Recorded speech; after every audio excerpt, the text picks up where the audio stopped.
विश्व पर्यावरण दिवस के मौके पर नैनीताल राजभवन में पौधारोपण। राज्यपाल गुरमीत सिंह ने किया पौधारोपण। राज्यपाल ने पर्यावरण संरक्षण का दिया संदेश। एक पेड़ मां के नाम अभियान के तहत की पौधारोपण। कृषि मंत्री गणेश जोशी ने पर्यावरण दिवस पर किया पौधारोपण। कहा, एक पेड़ लगाना 100 पुत्रों के समान है। डीएम ने आपदा परिचालन केंद्र का किया औचक निरीक्षण। डीएम सबीन बंसल अधिकारियों को दिए निर्देश। कहा, विभाग से संबंधित शिकायतों का करेंगे समाधान। गंगा दशहरा में अवसर पर हरिद्वार में उमड़ी श्रद्धालुओं की भीड़। हर की पैड़ी समेत अन्य घाटों में लगाई आस्था की डुबकी। सुरक्षा व्यवस्था की पुख्ता इंतजाम की। ऋषिकेश में काले की ढाल पर भूमाफियाओं का बड़ा खेल। भूमि को संतलीकरण करने के नाम पर ली अनुमति। जिलाधिकारी कार्यालय से 4 दिन की ली थी अनुमति। नमस्कार, स्वागत है आपका। मैं हूं आपके साथ सपना दीपक मदेशिया। बुलेटिन का आगाज करेंगे। नैनीताल के राजभवन में राज्यपाल लेफ्टिनेंट जनरल गुरमीत सिंह ने विश्व पर्यावरण दिवस के मौके पर पौधारोपण किया। इस अवसर पर राज्यपाल ने कहा कि स्वच्छ, सुंदर और संतुलित पर्यावरण न केवल वर्तमान पीढ़ी के लिए आवश्यक है, बल्कि आने वाली पीढ़ियों के लिए भी यह एक स्वस्थ भविष्य की आधारशिला है। उन्होंने सभी नागरिकों से आग्रह किया है कि ये प्रकृति के अमूल्य उपहार जैसे वन, नदियां, पर्वत और जैव विविधता के संरक्षण के लिए मिलकर कार्य करें।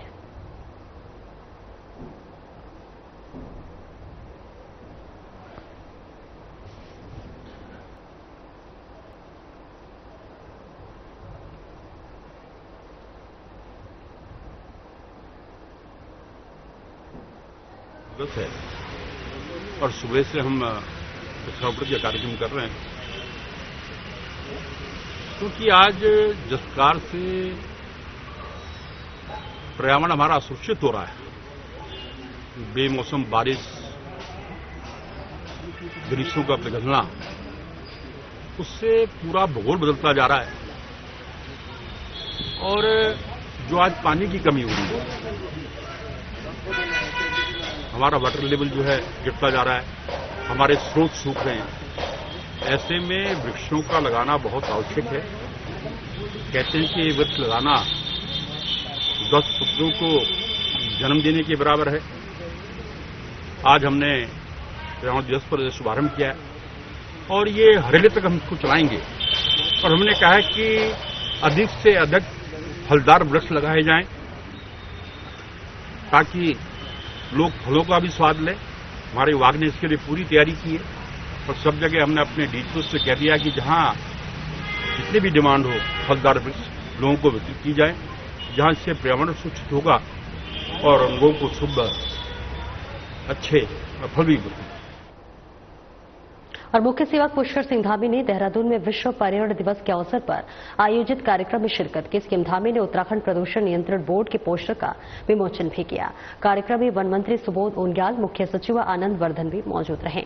आइए अब आपका सीधा रुख कराते हैं मुख्य सेवक सदन मुख्यमंत्री आवास देहरादून का, जहां वन मंत्री सुबोध उनियाल और मुख्यमंत्री पुष्कर सिंह धामी कार्यक्रम में उपस्थित गणमान्य उपस्थिति लोगों को संबोधित कर रहे हैं। कैसे रोका जा सके, इसको देखते हुए हमारा पूरा केंद्रीय बिंदु हमारा था जन सहभागिता। और इस पे चलकर निश्चित रूप से पिछले 3-4 वर्षों में हमें तमाम चैलेंजेस में आगे आकर उन चैलेंजेस को मिटिगेट करने का अवसर मिला और हमने इनमें जगह जगह काफी सफलता जन सहभागिता से ली। मैं आभारी हूं मुख्यमंत्री जी का, क्योंकि आज अगर आप देखें, इस समय अगर आप पहाड़ों में जाएं तो महिलाओं में जो एक जोश है, एक पेरूल के दाम 10 रुपए करने के बाद जिस तरह से महिलाएं बढ़ चढ़कर भाग दे रही हैं और 11,000 क्विंटल के आसपास पेरूल अभी तक एकत्रित किया जा चुका है। ये क्योंकि हमारे सरकार का ये प्रयास रहा कि इन तमाम जो, चाहे वो पॉल्यूशन को बचाना हो, चाहे वो फॉरेस्ट फायर मिटिगेशन हो, चाहे वो ह्यूमन वाइल्ड लाइफ कॉन्फ्लिक्ट को कम करना हो, इन सब में कहीं न कहीं जन सहभागिता को बढ़ाने के लिए कहीं न कहीं उनकी आजीविका से इनको जोड़ना होगा। और ये प्रयास सफल हो रहे हैं। और बच्चों, जैसे ये भी मुख्य सचिव कह रहे थे कि हमने आने वाली जनरेशन के हिस्से का भी प्रकृति से लेने का काम किया। लेकिन बच्चों, मेरे ख्याल से यहां पर मुख्यमंत्री जी तो अभी आधी उम्र के आसपास होंगे, ये सब पर्यावरणीय जो संतुलन है उस संतुलन बनाने में भी बहुत महत्वपूर्ण भूमिका निभाते हैं। हमारे राज्य से निकलने वाली गंगा, यमुना जैसी अनेक पावन नदियां देश के करोड़ों लोगों को जल और जीवन दोनों ही देने का काम करती हैं। यहां पाई जाने वाली दुर्लभ वनस्पतियां, वन और जीव जंतु भी हमारे पर्यावरण की अमूल्य धरोहर हैं, लेकिन आज हमारी ये अमूल्य प्राकृतिक धरोहरें गंभीर संकट से गुजर रही हैं। जलवायु परिवर्तन, अनियंत्रित विकास, प्राकृतिक संसाधनों का अंधाधुंध दोहन हमारे जो पर्यावरणीय संतुलन है उसको बिगाड़ रहे हैं। इसके लिए केवल स्थानीय कारणों को दोष नहीं दिया जा सकता है। ये संकट वैश्विक स्तर पर बदली हुई जो जीवन शैली है और ऊर्जा के अत्यधिक उपभोग का परिणाम है, जिसने ग्लोबल वार्मिंग और जलवायु परिवर्तन जैसी गंभीर समस्याओं को पैदा किया है। अतः हम सब पर्यावरण संरक्षण की दिशा में गंभीरता से हमको इसके लिए प्रयास करना होगा। इस प्रयास की आवश्यकता है। भाइयों बहनों, भारतीय संस्कृति ने हमेशा से प्रकृति को मां के रूप में पूजने की परंपरा हमारे यहां रही है। आपने देखा होगा बहुत सारी जगह पर पहले के समय में जहां जल स्रोत होते थे वहां पूजा की जाती थी, उसको पवित्र स्थान माना जाता था। और यही कारण है कि आज आदरणीय प्रधानमंत्री श्री नरेंद्र मोदी जी के नेतृत्व में प्रकृति की रक्षा और संरक्षण की दिशा में ऐतिहासिक कदम उठाए जा रहे हैं। उन्होंने जहां एक और पंचामृत संकल्प और नेट जीरो इमिशन जैसे लक्ष्यों के माध्यम से वैश्विक मंचों पर भारत की पर्यावरण के प्रति अपनी जो संवेदनाएं हैं, संकल्पनाएं हैं या प्रतिबद्धताएं हैं, उनको बहुत मजबूती से वैश्विक मंच पर रखा है। चाहे वो G20 के कार्यक्रम हो या अन्य कोई भी मंच हो, हर मंच पर इस प्रतिबद्धता को उन्होंने बार बार दोहराया है। वहीं लाइफ मूवमेंट अर्थात लाइफ स्टाइल फॉर एनवायरमेंट जैसे अभियानों की भी शुरुआत की है। एक छोटे से ब्रेक के लिए रुकेंगे, जल्द लौटते हैं।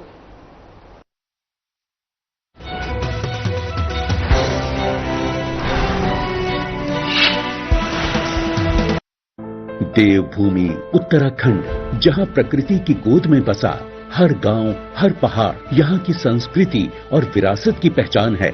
लेकिन अनियंत्रित भूमि खरीद फरोख्त से राज्य की पहचान और स्थानीय लोगों के अधिकारों पर संकट मंडरा रहा था।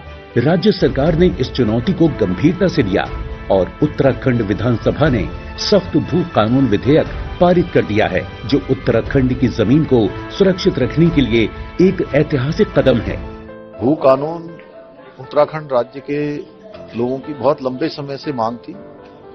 उनकी जन भावनाओं के अनुरूप हमने भू कानून को प्रस्तुत किया, उसको विधानसभा ने उसको पारित किया है, सभी बातों का ध्यान में रखते हुए कि हमारी भूमि की जो खरीद फरोख्त है वो भी जो है न हो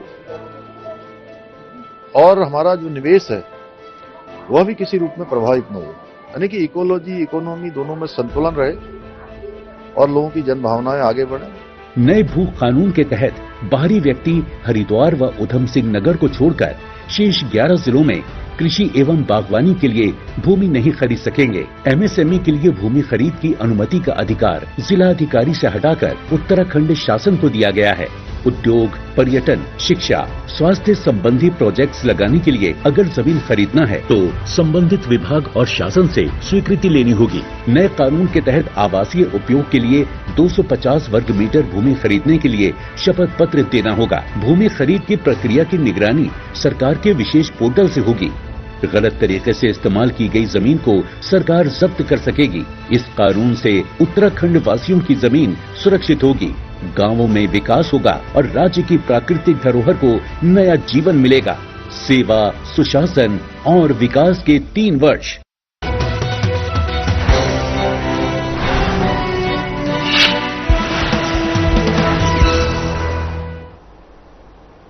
और ब्रेक के बाद एक बार फिर से स्वागत है आपका। खबरों में आगे बढ़ेंगे, जहां विश्व पर्यावरण दिवस के अवसर पर रामनगर में पौधारोपण कार्यक्रम का आयोजन किया गया, जहां इस मौके पर बीजेपी कार्यकर्ता इंदौर सिंह रावत, शिशुपाल रावत, धर्मवीर शर्मा ने ग्रामीणों के साथ मिलकर पौधे लगाए। भवानीपुर पंजाबी शिव मंदिर से लेकर गांव की पगडंडियों तक विभिन्न प्रजातियों छायादार पौधे लगाकर पौधों में माफ कीजिएगा लोगों में जागरूकता बढ़ाने और लोगों को प्रकृति के साथ संतुलन बनाकर रहने के लिए प्रेरित किया।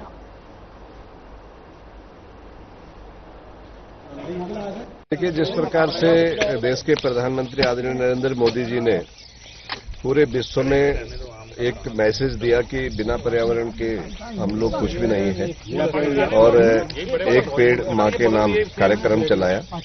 और आज जिस प्रकार से विश्व पर्यावरण दिवस है, निश्चित रूप से आज पर्यावरण को संतुलन रखने के लिए हम सब लोगों को, ये नहीं कि हम भारतीय जनता पार्टी के कार्यकर्ता हैं, लेकिन सभी लोगों को ये चाहिए कि अपने आसपास पेड़ जरूर लगाएं, और तभी हम गंगा दशहरा पर्व के अवसर पर धर्मनगरी हरिद्वार में सुबह से ही श्रद्धालुओं की भीड़ उमड़ रही है। बड़ी संख्या में लोगों ने हर की पैड़ी, ब्रह्मकुंड और अन्य घाटों में आस्था की डुबकी लगाई। ज्योतिषाचार्य पंडित मनोज त्रिपाठी ने बताया कि पौराणिक मान्यता के लिए मां गंगा महिला पर पॉक्सो और अन्य धाराओं में केस दर्ज कर उसे उसके बॉयफ्रेंड के साथ गिरफ्तार कर लिया है। पुलिस ने बताया है कि नाबालिग लड़की ने अपनी मां पर आरोप लगाया था, जिसके बाद मामले की जांच की गई और नाबालिग का मेडिकल कराया गया, जिसमें आरोप सही पाए गए। पूर्व बीजेपी नेत्री पर अपनी नाबालिग बेटी का अपने प्रेमी सुमित पटवाल और अन्य व्यक्तियों से यौन शोषण करवाने का आरोप है। पुलिस ने आरोपी महिला और उसकी प्रेमी की हरिद्वार में एक होटल से गिरफ्तार किया गया। आरोपियों के खिलाफ पॉक्सो अधिनियम के तहत मुकदमा दर्ज किया गया है और एक आरोपी अभी भी फरार है, जिसकी तलाश की जा रही है। बीजेपी ने आरोपी महिला को पार्टी से निष्कासित कर दिया है। एसएसपी प्रवींद्र सिंह डोभाल ने बताया है कि मामले की जांच की जा रही है और आरोपियों के खिलाफ कड़ी कार्रवाई की जाएगी। इस घटना से पूरे क्षेत्र में आक्रोश है और लोग दोषियों को कड़ी से कड़ी सजा देने की मांग कर रहे हैं। थाना रानीपुर में एक मामला हमारे संज्ञान में आया था, जिसमें एक नाबालिग बच्ची द्वारा अपने मां के ऊपर आरोप लगाए गए थे। पुलिस ने तत्काल मामले को संज्ञान में लिया। इसमें अभियोग पंजीकृत करके पीड़िता का 164 के बयान और उसका मेडिकल कराया गया। मेडिकल में कही गई बातों की पुष्टि हुई है। टीम करेंगे कंट्रोल रूम में तैनात। जिले के आपदा कंट्रोल रूम जल्द ही होंगे डिजिटल और संसाधन और टीम करेंगे कंट्रोल रूम में तैनात। जिले के आपदा कंट्रोल रूम जल्द ही होंगे डिजिटल और संसाधन और प्रतिक्रिया होनी चाहिए एक क्लास। आपदा की घटना पर दे प्रतिक्रिया होनी चाहिए एक क्लास।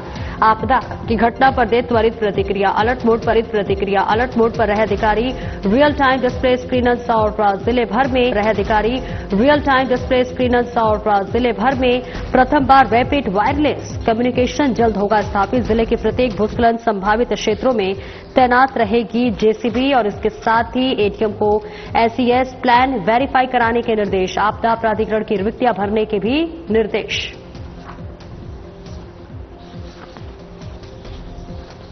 ये जो हमारा जिले का कंट्रोल रूम है, यहीं से कोई भी अवर सिचुएशन उत्पन्न होती है। कहीं पर लैंडस्लाइड आता है, कहीं पर मलबा आता है, कहीं पर अर्बन फ्लडिंग होती है, कहीं पर पेयजल संकट आता है, कहीं संकट आता है, कहीं पर कोई पेड़ गिरता है, तो सारे डिपार्टमेंट्स को जो निर्देश हैं यहीं से प्रदत्त किए जाते हैं through wireless phone lines and other communication systems. चाहे वो हमारे जल से रिलेटेड 7 डिपार्टमेंट्स हैं, जल संस्थान, जल निगम, यूयूएसडीए, स्मार्ट सिटी, स्काडा या नलकूप, या हमारा यूपीसीएल है, पीडब्ल्यूडी, एनएच, ये व्यवस्था यहाँ पर स्ट्रीमलाइन की गई है कि सभी डिपार्टमेंट फलक पर नए कीर्तिमान गढ़ने को तैयार है।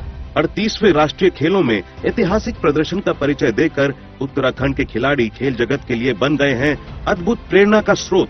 उत्तराखंड के खिलाड़ियों का राष्ट्रीय खेलों के इतिहास में अब तक का सर्वश्रेष्ठ प्रदर्शन दिखाते हुए राज्य के लिए रिकॉर्ड 103 पदक हासिल करना और राष्ट्रीय खेलों की पदक तालिका में पहली बार शीर्ष 10 में स्थान बनाना, ये दर्शाता है कि उत्तराखंड प्रतिभावान युवाओं का राज्य है, जिनके भीतर भरी हुई है खेल का भविष्य निर्धारित करने की प्रबल क्षमता। 38वें राष्ट्रीय खेल में मैंने मॉडल पेंटाथलॉन में 3 गोल्ड और 1 सिल्वर मेडल हासिल किया है। सरकार द्वारा यही सुविधाएं मिलती रही तो मैं राष्ट्रीय और अंतर्राष्ट्रीय स्तर पर अच्छा प्रदर्शन करूंगी। इसी दृढ़ निश्चय, जुनून और जज्बे को राज्य के कोने कोने से तलाश कर उत्तराखंड सरकार प्रोत्साहित करने का काम कर रही है। खिलाड़ियों के उत्थान के लिए कल्याणकारी योजनाओं की शुरुआत कर, मजबूत आधारभूत ढांचा विकसित कर और खेल नीति में सुधारात्मक बदलाव कर उत्तराखंड सरकार ने कदम कदम पर किया खिलाड़ियों का सहयोग। 38वें राष्ट्रीय खेलों में उत्तराखंड का प्रदर्शन बहुत अच्छा रहा। मुझे लगता है जिस तरह की सुविधाएं सरकार दे रही है, आने वाले टाइम पे उत्तराखंड से काफी अच्छे प्लेयर राष्ट्रीय और अंतर्राष्ट्रीय स्तर पे अच्छा प्रदर्शन करेंगे। खिलाड़ियों की प्रतिभा और सरकार के प्रयासों के परिणाम स्वरूप न केवल राज्य के खिलाड़ी राष्ट्रीय खेलों में छाए रहे, बल्कि साथ ही उत्तराखंड हो सका मेजबान राज्य की अपेक्षा की कसौटी पर खड़ा।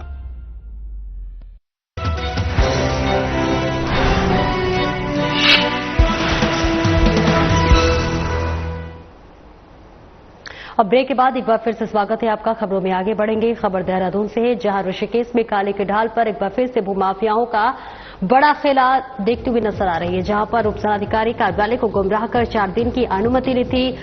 अनुमति के दौरान मिली शर्तों का नहीं किया गया अनुपालन। ऐसे में भूमि को समतीकरण करने के नाम पर ली थी अनुमति, काट दिया गया पूरा पहाड़। गुमराह कर अनुमति लिए जाने का मामला चर्चाओं में बना हुआ है। देर रात अभी भी लगातार काम जारी है।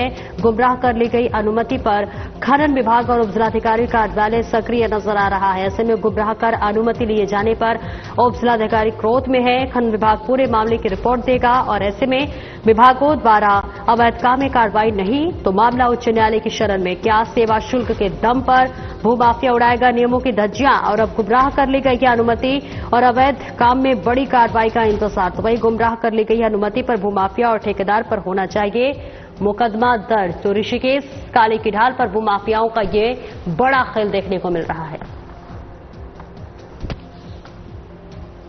और इस बीच उपजिलाधिकारी कार्यालय को गुमराह किया गया है, जिस पर कहीं न कहीं अब रोष प्रकट करते हुए भी नजर आ रहे हैं उपजिलाधिकारी, जहां अनुमति के दौरान मिली शर्तों का अनुपालन नहीं किया गया। भूमि को समतलीकरण करने के नाम पर अनुमति ली थी और ऐसे में पूरा पहाड़ ही काट दिया। गुमराह कर अनुमति लिए जाने का मामला अब चर्चाओं में बना हुआ है। देर रात अभी भी लगातार काम जारी है। गुमराह कर ली गई अनुमति पर खनन विभाग और उपजिलाधिकारी कार्यालय सक्रिय नजर आ रहे हैं। और इस खबर पर ज्यादा जानकारी के लिए उत्तराखंड से हमारे ब्यूरो चीफ कमल शर्मा हमारे साथ जुड़ रहे हैं। कमल, देखिए, अब उपजिलाधिकारी को गुमराह करके यह अनुमति लिया गया, जिस पर उपजिलाधिकारी अब आक्रोश व्यक्त करते हुए नजर आ रहे। क्या कुछ एक्शन लेने वाले हैं?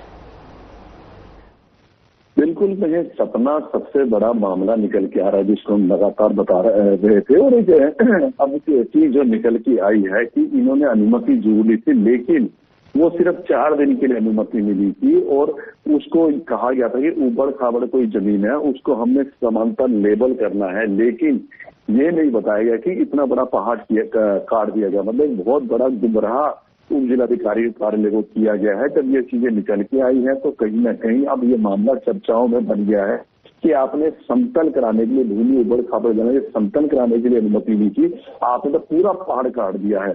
तब इसको लेकर खनन विभाग भी एक्टिव हो गया और खनन विभाग का यही कहना है कि हम पूरी जांच करके इसकी पूरी रिपोर्ट बना के देंगे। और साथ ही सबसे बड़ी बात है, देखो, भूमाफिया किस प्रकार का काम कर रहा है अपने धन बल पे, उसका यही कहना है, चाहे वो एमडीडीए विभाग हो, चाहे वो उपजिलाधिकारी कार्यालय हो, खनन विभाग हो, ये सब हमारी मुट्ठी में और सब सेवा शुल्क करके दम पर हम कोई कुछ नहीं होने वाला। मतलब इस तरह की बातें निकल कर आ रही हैं। वही हम सबसे बड़ी बात कहें, अब उस एमडीडीए से भी कहें तो कहीं ना कहीं अब वहां भी कहीं ना कहीं फर्जावाड़ी करके कहीं ना कहीं ये सुनने में है कि मानचित्र पास कराने का भी लालच है। तो वही अब ये मान के चले, जब ये मामले खुल रहे हैं, जब ये उपजिलाधिकारी कार्यालय में इस प्रकार की चीजें कर सकता है तो कहीं भी कुछ भी कर सकता है। और सबसे बड़ी बात है, वो धन बल के दम पे कह रहा है कि कोई नियम कानून नहीं है, उसकी धज्जियां उड़ा रहा है। अब यही है कि अगर ये मामला इन विभागों द्वारा कोई बड़ा एक्शन नहीं लिया गया है, इतना बड़ा जो फ्रेब किया है, इसमें जो लोगों को गुमराह किया है कार्यालय को, इस प्रकार की चीजें नहीं निकल के आई तो कहीं ना कहीं अब ये मामला उच्च न्यायालय की शरण में जा सकता है और उसमें बहुत बढ़िया कार्रवाइयां सभी लोगों पे हो सकती है। तो यही मामला अब निकल के आ रहा है और कहीं ना कहीं जब एक विषय चर्चा में बन गया है, किस तरह से इस जिलाधिकारी को गुमराह करके ये अनुमति प्रदान करी है। बिल्कुल, बहुत बहुत शुक्रिया हमारे इस महत्वपूर्ण जानकारी के लिए। फिलहाल इस बुलेटिन में इतना ही। नमस्कार।